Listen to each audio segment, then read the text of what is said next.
پر دلالت کرتا ہے. ہاں، حضرت صحیح مسلم میں حضرت معاویہ بن حکم رضی اللہ تعالیٰ عنہ کی ایک روایت ہے. وہ کہتے ہیں کہ اللہ کے رسول صلی اللہ علیہ وسلم سے کسی نے کہا کہ وَمِنَّا أُنَاسٌ يَتَطَيَّرُونَ، ہم میں کچھ لوگ ایسے ہیں، ہاں، کہ کچھ لوگ ایسے ہیں جو شگون لیتے ہیں. قال ذلك شيء يجده احدكم في نفسه فلا يصدنكم، تو انہوں نے جواب دیا کہ یہ کوئی ایسی چیز ہے جو تم میں سے کوئی شخص اپنے دل میں پاتا ہے، دل میں اس قسم کا خیال آتا ہے، لیکن ایسی چیز، ایسے خیالات تم کو کام سے روکنے نہیں چاہیے. اگر اس قسم کا خیال پیدا ہو تو تم کو اس خیال سے اپنے ارادے اور کام سے باز نہیں آنا. کیا مطلب؟ یہ آگے اللہ کے نبی صلی اللہ علیہ وسلم کی حدیث میں بھی ہے، یہ غالباً ہاں اللہ کے رسول صلی اللہ علیہ وسلم سے ہی روایت ہے، یہ صحیح مسلم کی. اور ایک دوسری روایت بھی ہے جو شیخ محمد بن عبد الوہاب نے نقل کی کہ ہر شخص کے دل میں ایسے خیالات آتے ہیں بعض مرتبہ. ابھی ایسے خیالات آتے ہیں چھوڑ کر تھوڑا سا میں اشارہ کروں کہ ہمارے یہاں مسلمانوں میں ایسی کتنی چیزیں ہیں جو سمجھی جاتی ہیں. کچھ لوگ عقیدہ رکھتے ہیں، کچھ لوگ بولتے ہیں بلی نے رستہ کاٹ لیا، ایک آدمی گزر رہا ہے، بلی نے رستہ کاٹ لیا، تو لوگ واپس ہو جاتے ہیں کہ اب ہمارا کام بگڑ جائے گا. یہ ہمارے یہاں مسلمانوں میں روافظ میں پایا جاتا ہے، قبر پرستوں میں اس قسم کی بہت سی چیزیں پائی جاتی ہے، اور پھر ان کے اثرات سے. اور پھر یہ چیز آئی ہے غیر مسلموں سے، اہل جاہلیت میں تھی، ہندوؤں میں ہے.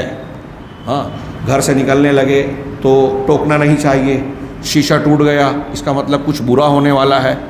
ہاں، میں نے تو بعض مذہبی چیزوں میں بھی پڑھا، حیرت ہوتی ہے مجھے. ہاں، مجھے یہ شک ہو رہا ہے، بعض لوگوں نے حوالے سے نقل کیا کہ بعض مسلک کے فقہی کتابوں میں بھی ایسی چیزیں موجود ہیں. جیسے مثال کے طور پہ میں نے کہیں پڑھا، فی الحال حوالہ یاد نہیں ہے، حقیقت الفقہ میں غالباً اس کا تذکرہ ہے کہ بعض حنفی کتابوں میں یہ ہے کہ اگر مسواک ایک بالشت سے کم ہوگی تو یہ انسان کے لیے ضرر رسا ہے، فلاں فلاں بیماری ہو سکتی ہے، یا ایسی اس قسم کی بات. کوئی حدیث، کوئی روایت نہیں ہے. ہاں، جھاڑو الٹا یا سیدھا رکھا جائے تو ایسا ہو جائے گا. یہ میں نے 2-4 چیزیں بیان کی. اب اس طرح کی کتنی چیزیں، تین تگاڑا کام بگاڑا، اس طرح کا ہمارے یہاں جملہ بولتے ہیں کہ 3 چیز اگر رہے گی تو کام بگڑ جائے گا. تو شادی 3 نہیں رکھنا چاہیے، فلاں 3 نہیں، جبکہ 3 کے آنکڑے قرآن حدیث میں کتنے ہیں؟ وضو کے اعضاء کو 3 مرتبہ دھونا ہے، کتنے اعمال 3 مرتبہ کرنا ہے، مغرب کی رکعت 3 ہے.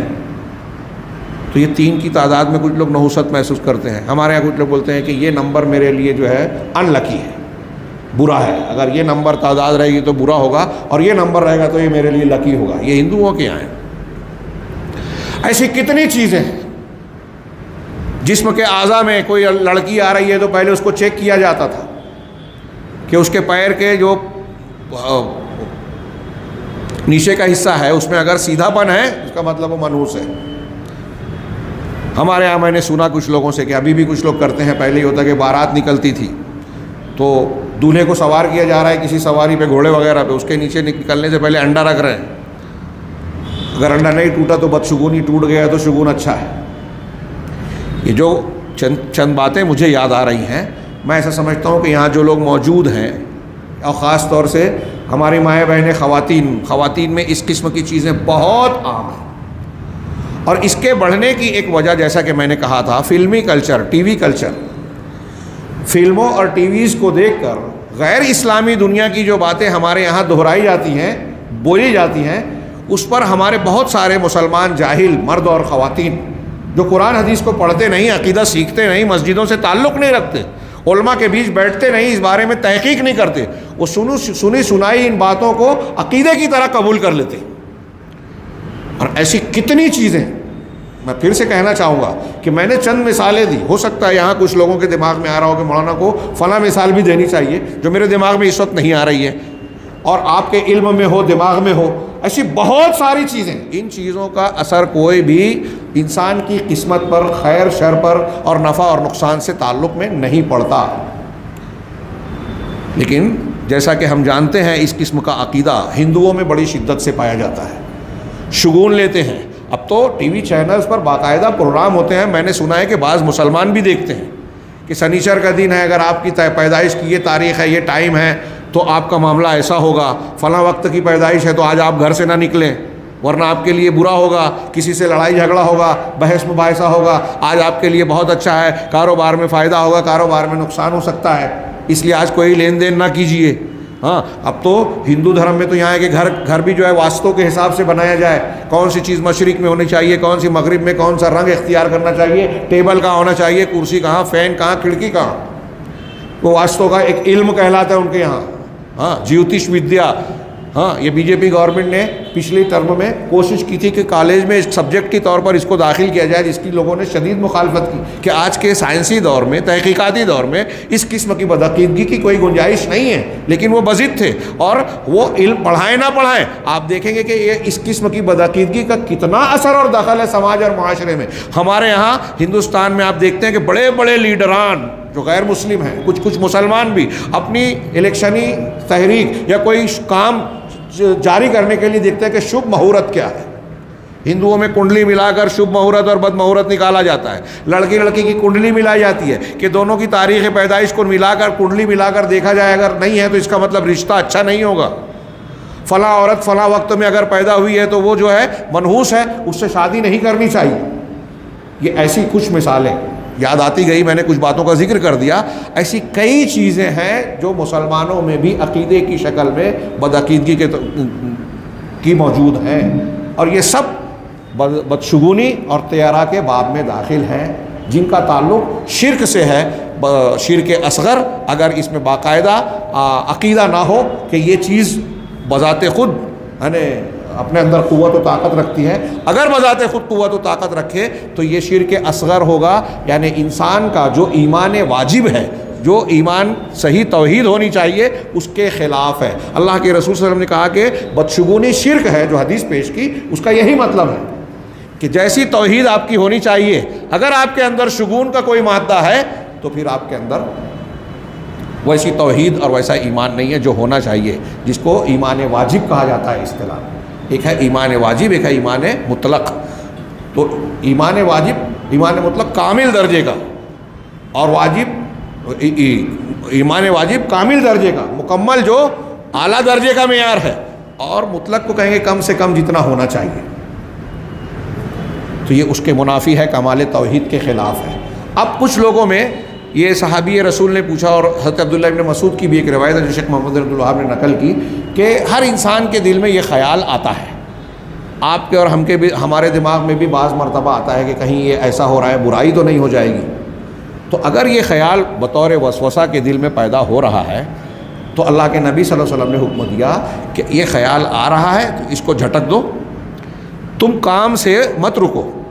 فرض کیجئے کہ آپ کے سامنے سے بلی گزر گئی، آپ نے بہت سن رکھا ہے کہ بلی اگر راستہ کاٹ دیتی ہے تو کام بگڑ جاتا ہے، ایسا بہت سنا ہے، دل میں آپ کے بھی خیال آیا کہ کہیں ہمارا کام بھی تو نہیں بگڑ جائے گا، لیکن آپ کے خیال آنے کے باوجود آپ واپس نہ ہو بلکہ اپنے کام کے لیے آگے بڑھ جائیں۔ تو یہ کہا کہ یہ خیال تم کو کام سے روکنا نہیں چاہیے، اگر آپ نے اپنے آپ کو روک لیا تو اس کا مطلب یہ کہ آپ کے اندر وہ بدعقیدگی ہے، آپ اس کو نقصان دہ سمجھ رہے ہو، اللہ تبارک و تعالیٰ کی بجائے آپ مخلوق ایسی چیز سے ڈر رہے ہو جو ڈرنے کی کوئی وجہ نہیں ہے، آپ کی توحید کے خلاف بات ہے۔ ہاں، اب اگر کوئی شخص کام سے نہیں رک رہا ہے تو اس کا مطلب یہ کہ خیال آنا یہ ایسے ہی باب سے ہوگا جیسے وسوسے آتے ہیں۔ چنانچہ نبی کریم صلی اللہ علیہ وسلم نے ایک یہاں سہولت بھی دی ہم کو اور آپ کو، امت کے لوگوں کو، کہ شیطان کے وسوسے سے کہیے، نفسانی اثرات سے کہیے، یا کوئی اور وجہ سے ہمارے دل میں بدشگونی کے خیالات آ سکتے ہیں، تو دل میں خیال کا آنا یہ ہمارے بس میں نہیں ہے۔ ہاں، لہٰذا یہ گناہ نہیں ہے، جرم نہیں ہے۔ جرم اور گناہ کب ہوگا؟ جب آپ اس خیال کی بنیاد پر کسی کام کے کرنے یا نہ کرنے کا فیصلہ کریں گے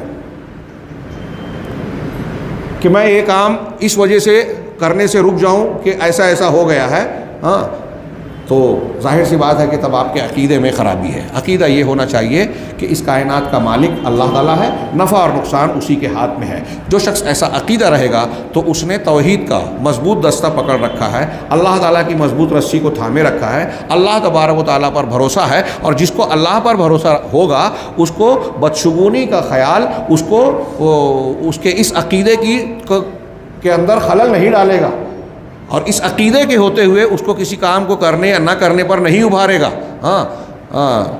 اکرمہ صحابہ کرام اور سلف کا ایک دو تین مثالیں انہوں نے نقل کی۔ اکرمہ کہتے ہیں، حضرت اکرمہ، کہ ہم حضرت ابن عباس رضی اللہ تعالیٰ عنہ کے پاس بیٹھے ہوئے تھے، ان کے شاگرد ہیں حضرت اکرمہ رحمہ اللہ، تو کہتے ہیں ہم بیٹھے ہوئے تھے، فمر طائر یصیح، تو ایک پرندہ چیختا ہوا گزرا، فقال رجل من القوم خیر و خیر، تو قوم کے وہاں مجلس کے لوگوں نے کہا کہ یہ بھلے کی بھلائی ہے، تو حضرت ابن عباس نے اس سے کہا لا خیر ولا شر، نہ خیر ہے نہ شر ہے، یہ پرندہ اپنی ضرورت اپنے بنیاد پر اڑتا جا رہا ہے، چیختا جا رہا ہے، اس سے ہمارے لیے کیا خیر اور شر ہے، نہ اس میں بھلائی ہے نہ برائی ہے۔